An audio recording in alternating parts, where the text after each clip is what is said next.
అపోస్తలుల కార్యములు 2వ అధ్యాయము 46-47 వచనాలు. అపోస్తలుల కార్యములు 2వ అధ్యాయము 46-47 వచనాలు.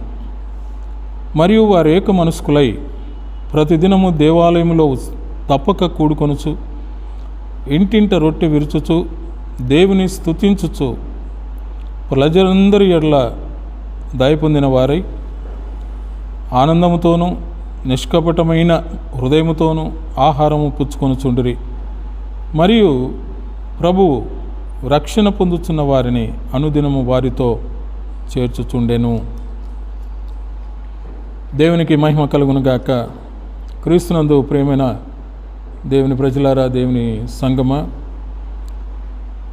మన పరమ తండ్రి, మన ప్రభు రక్షకుడైన యేసుక్రీస్తు ఆదరణకర్త పరిశుద్ధాత్మ త్రియేక దేవుని నామమున మీకు శుభములు, దీవెనలు తెలియజేస్తూ ఉన్నాను. చదువుకున్న లేఖన భాగం అపోస్తలుల కార్యములు. అపోస్తలుల కార్యముల గ్రంథం, లూకా సువార్త. వైద్యుడైన లూకా వ్రాసినటువంటి గ్రంథాలు. ఆశ్చర్యకరమైన సంగతి ఏంటంటే, పరిశుద్ధ గ్రంథాన్ని రచించిన రచయితలు 40 మంది రచయితలలో అన్యుడైన రచయిత లూకా ఒక్కడే. లూకా అనే పేరుకు అర్థం వెలుగిచ్చువాడు అని. మత్తయి సువార్తికుడు యూదులకు తన పత్రికను మన్నించండి, తన సువార్తను వ్రాస్తే, మార్కు సువార్తికుడు రోమీలకు తన సువార్తను వ్రాస్తే, లూకా సువార్తికుడు గ్రీకు వారికి సువార్తను వ్రాస్తే, యోహాను సువార్తికుడు సార్వత్రికమైన సర్వమానవాళికి సువార్తను వ్రాసాడు. అందుకే లూకా సువార్తికుడు అన్యుడైన గ్రీసు దేశస్థుడు. లూకా సువార్తికుడు వైద్యుడు, అంతమాత్రం కాకుండా చరిత్రకారుడు, మరియు మంచి రచయిత. అన్ని కళలలో నైపుణ్యం కలిగిన వాడు లూకా సువార్తికుడు. దేవునికి మహిమ కలుగును గాక. ఈ లూకా సువార్తికుడు రాసిన ఆదిమ సంఘ చరిత్ర ప్రారంభాన్ని గురించి మనం గమనిస్తున్నాం. ఈ అపోస్తలుల కార్యముల గ్రంథానికి మరొక పేరు కూడా పండితులు పలుకుతూ ఉంటారు, తెలియజేస్తుంటారు. అదే పరిశుద్ధాత్ముని కార్యములు అని.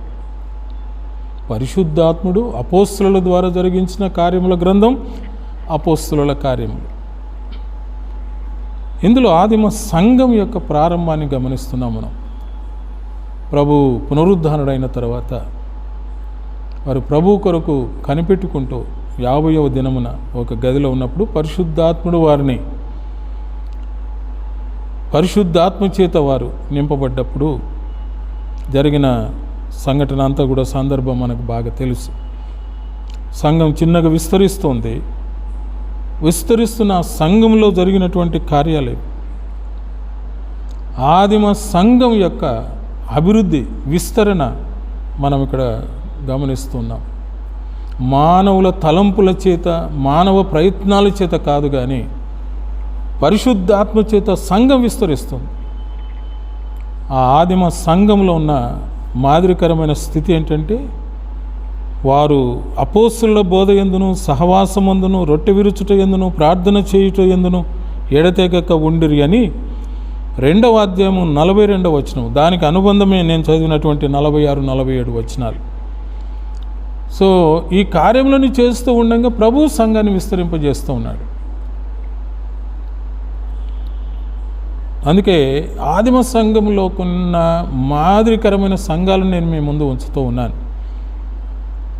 కొన్ని సంఘములు, అందులో ఒక సంఘం రోమా సంఘం. రోమా పత్రిక 1వ అధ్యాయం 8వ వచనం ప్రకారం వారు విశ్వాసముంచుతున్న, ప్రభునందు విశ్వాసముంచిన విశ్వాసులైన సంఘం వారు. Believing Romans, believing Christians, believing followers of Jesus Christ. విశ్వాసం విశ్వాసం విశ్వాసం. హెబ్రీ పత్రికలో 11వ అధ్యాయంలో రాయబడినట్టుగా విశ్వాసము లేకుండా దేవునికి ఇష్టడై ఉండుట అసాధ్యం. అంటే వీరు విశ్వాసం కలిగిన వారు కాబట్టి దేవునికి ఇష్టమైన వారు. రోమా సంఘంలో ఉన్నటువంటి పరిశుద్ధులైన విశ్వాసులు. ప్రభును నమ్మాం, విశ్వసిస్తున్నాం. దాన్ని స్థిరంగా మనం కలిగి ఉన్నామా? శ్రమలలో, కష్టాలలో, కన్నీళ్ళలో, దుఃఖం, బాధలో, వేదనలో ప్రభునందు విశ్వాసం ఉంచుతున్నాము, లేక విశ్వాసంలో నుంచి వెడలిపోతున్నాము? ఎటువంటి విశ్వాసం అన్నది?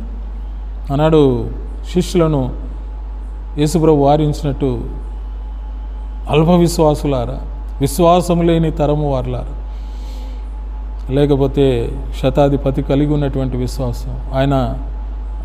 అతని విశ్వాసమునకు ఆశ్చర్యపడి ప్రభువునే ఆశ్చర్యచకితుని చేశాడు శతాధిపతి. ఏంటి మన విశ్వాసం ఈనాడు? ఆదిమ రోమా సంఘం ప్రభునందు విశ్వసించిన సంఘం. అది విశ్వాసముంచిన విశ్వాసుల సంఘం. తెస్సలోనికైలకు పౌలు భక్తుడు రాసిన 2వ పత్రిక 1వ అధ్యాయం 3వ వచనం ప్రకారం అభివృద్ధి పొందుతున్న తెస్సలోనికైలు. ఈనాడు అభివృద్ధి అంటే సంఘం యొక్క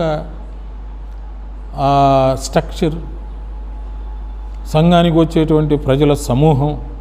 లక్షలు వచ్చారండి అభివృద్ధి, వేల మంది ఉన్నారు అభివృద్ధి. చాలా డబ్బు బ్యాంకులో చాలా ప్రిజర్వ్ చేశారండి వారి అభివృద్ధి. మేబీ ఒక సైడ్ కావచ్చేమో, కానీ ఆదిమ సంఘంలో అభివృద్ధి అంటే ఇదిగా ఇది. వారి స్థిరాస్తులను అమ్మేశారు, ఇచ్చేశారు పేదలకి. అపోస్తలుల పాదాల దగ్గర పెట్టారు.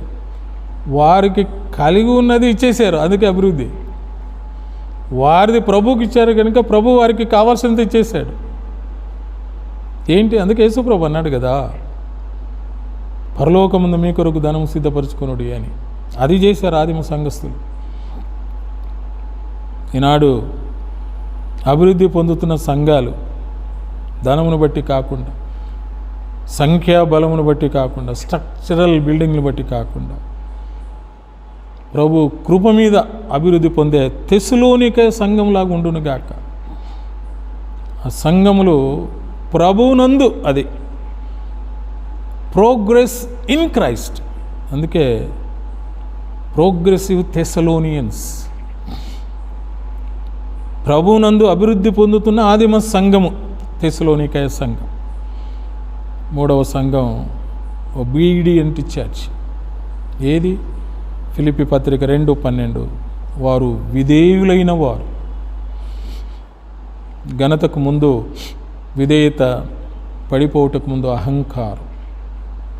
ఈనాడు దేవుని సన్నిధిలో ఈ విధేయత ఉందో లేదో వ్యక్తిగతంగా ప్రతి ఒక్కరూ చెక్ చేసుకోవాలి, టెస్ట్ చేసుకోవాలి. ఏమనుకుంటున్నారు నా గురించి అని ప్రభు అడిగాడు కదా. ఈనాడు నీ గురించి, నా గురించి, మన గురించి ఏమనుకుంటున్నారు సమాజం, సంఘం, ఇతరులు? అసలు దేవుడు ఏమనుకుంటున్నాడు నా గురించి, నీ గురించి? విధేయత కొరవడిపోతుంది నేటి సంఘాలలో, కుటుంబాలలో, విశ్వాసులలో. మాకంటే గొప్పవారు లేరు, మాకంటే ప్రార్థనా పరులు లేరు, మాకంటే సింగర్స్ లేరు, మాకంటే వాక్యోపదేశకులు లేరు, మాకంటే చర్చి పెద్దది లేదు, మా అంత జనాభా లేరు, మా అంత డబ్బు లేదు. ఇవన్నీ పెడతాం. తను తాను తగ్గించుకునేవాడు హెచ్చింపబడును, తను తాను హెచ్చించుకునేవాడు తగ్గించబడును. విధేయత కలిగిన వారంగా ఉందాం. 4వ ఆదిమ సంఘం కొలసి సంఘం. కొలసి పత్రిక 1వ అధ్యాయం 4వ వచనం. వారు ప్రేమించే విశ్వాసం. కొలసి సంఘంలో ఉన్నది గొప్ప క్యారెక్టరిస్టిక్ ఏంటంటే లవ్. అది కూడా ఎరాస్ కాదు, ఫిలయో కాదు, మరొకటి కాదు, అగపే, దేవుని ప్రేమ. అందుకే అన్నాడు, క్రీస్తు ప్రేమ మమ్మను బలవంతము చేయుచున్నది. లోక సంబంధమైన ప్రేమ స్వార్థం, ఈనాడు దేవుని సంఘాలలో కూడా ఈ ప్రేమ ఉంది. లోక సంబంధమైన ప్రేమ. ప్రేమిస్తారు కానీ స్వార్థం.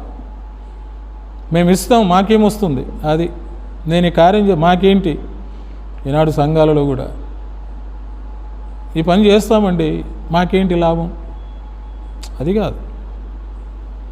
ప్రభు కొరకు త్యాగం చేయగలిగిన విశ్వాసులు దేవునికి కావాలి. కొలస్సీ ఆదిమ సంఘం ప్రేమించే సంఘం. ఎఫెసీ పత్రిక 1వ అధ్యాయం 1వ వచనంలో నమ్మకస్తులైన ఎఫెసీ, faithful Ephesians, faithfulness in Ephesian church. ఎంత నమ్మకస్తులండి. అందుకే దేవుడు అన్నాడు కదా మోషేతో, నా ఇల్లంతటిలో నమ్మకమైన వాడు. నమ్మకత్వం దేవుడు చూస్తున్నాడు. అందుకే తన ఎడల యథార్థ హృదయం గల వారిని బలపరచుటకు యెహోవా కనుదృష్టి లోకమందంతటా సంచారం. ఈ విషయంలో నువ్వు మతి తప్పితివి గనక నమ్మకత్వం పోతుంది మనలో. అందుకే పౌలు భక్తుడు అంటాడు తిమోతితో, తిమోతి, మనము నమ్మదగిన వారము కాకపోయినా ఆయన నమ్మదగిన వాడు. ఎఫెసీ సంఘం నమ్మకమైన సంఘం, ఫెయిత్ఫుల్ చర్చ్.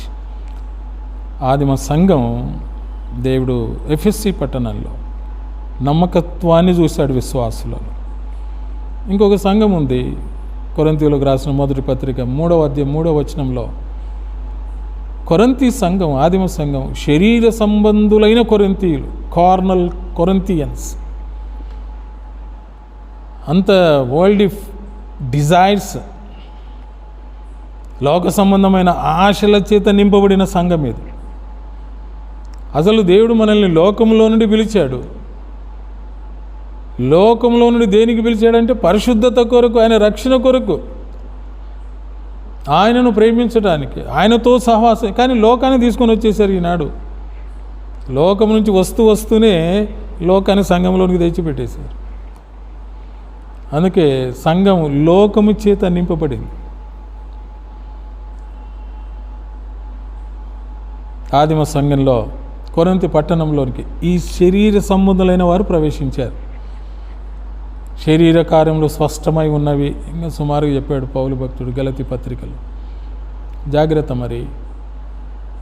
శరీర ఆశలు, నేత్రాశ, అవన్నీ మనం లోకంలోనే విడిచిపెట్టి ఆత్మ సంబంధులంగా ఆయన సంఘంలో ఉండాలి.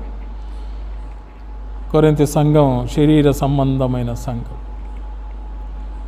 7వది గలతీ పత్రిక 3:1 ప్రకారం గలతీ సంఘస్థులు అవివేకులు, ఫూలిష్ గలేషియన్స్. సంఘాలను ఈనాడు ఫూలిష్నెస్ ప్రవేశించింది. అవివేకులు, మూర్ఖులు ఎక్కువైపోయారు. క్రీస్తు వాక్యాన్ని, దేవుని ప్రజలను అవివేకంగా పరిపాలన చేస్తున్న మూర్ఖంగా మేం చెప్పిందే వినాలి, మేం చేసిందే సరైనది. నో, దేవుడు చెప్పిందే సరైనది, దేవుడు చెప్పినట్టు జరగాలి. గలతీ సంఘంలో పౌలు అందుకే చాలా గొప్ప పోరాటం చేశాడు ఈ సంఘంతో. ఈ సంఘంలో ఉన్న వ్యక్తులు అవివేకులు అన్నట్టు భయంకరమైనటువంటి విమత బోధలు సంఘంలో ప్రవేశించాయి. పౌలు గొప్ప యుద్ధం చేశాడు వారితో. దేవుని బిడ్డలారా, లోకంలో మనం ఒకప్పుడు అవివేకులంగా ఉన్నాం. మనల్ని దేవుడు వివేకవంతులనిగా చేశాడు. కనుక ఈనాడు ఆదిమ సంఘంలో ఉండిన ఆ పరిశుద్ధాత్మ లక్షణాలు మనం కలిగి ఉండడానికి సిద్ధపడదాం. ఎలా ఉన్నాం ఈనాడు మనం? విశ్వాసం ఉంచిన రోమా సంఘం వలెనా, అభివృద్ధి పొందిన తెస్సలోనికే సంఘం వలెనా, విధేయులైన ఫిలిప్పీ సంఘం వలెనా, ప్రేమించే కొలస్సీ సంఘం వలెనా, నమ్మకస్తులైన ఎఫెసీ సంఘం వలెనా, శరీర సంబంధులైన కొరింథీ సంఘంలాగా, లేకపోతే అవివేకులైన గలతీ సంఘంలాగా మనం ఉన్నాము? ఏది ఏమైనా మాకు ఈ సంఘాలు ఏమొద్దండి, మా సంఘంలాగానే ఉంటామని అంటే ఆ సంఘమే దేవుని సంఘములా, ఆ సంఘమే క్రీస్తు స్వరక్తము చిందించి సంపాదించిన సంఘములా, జీవము గల దేవుని సంఘంలా ఉండటకు పరిశుద్ధాత్మ దేవుడు మనందరికీ సహాయం చేయునుగాక. దేవుడు మనకిచ్చిన వాక్యాన్ని మన హృదయాలు భద్రపరుచుకుందాం, మన సంఘాలలో, మన కుటుంబాలలో భద్రపరుచుకొని ప్రభువును స్తుతిస్తాం, ప్రార్థన చేసుకుందాం. కృపగలిగిన తండ్రి, మీకు స్తోత్రములు. ఆదిమ సంఘ విశ్వాసులు ఏ రీతిగా బ్రతికారు, ఏ రీతిగా జీవించారు, ఆత్మ సంబంధమైన వారి ఆత్మీయ స్థితిని మా ముందు ఉంచినందుకు నేను స్తుతిస్తూ, మాదిరికరమైన సంఘముల మేము ఉండుటకు సహాయం చేయమని క్రీస్తునామమున ప్రార్థిస్తున్నాము తండ్రి. ఆమేన్.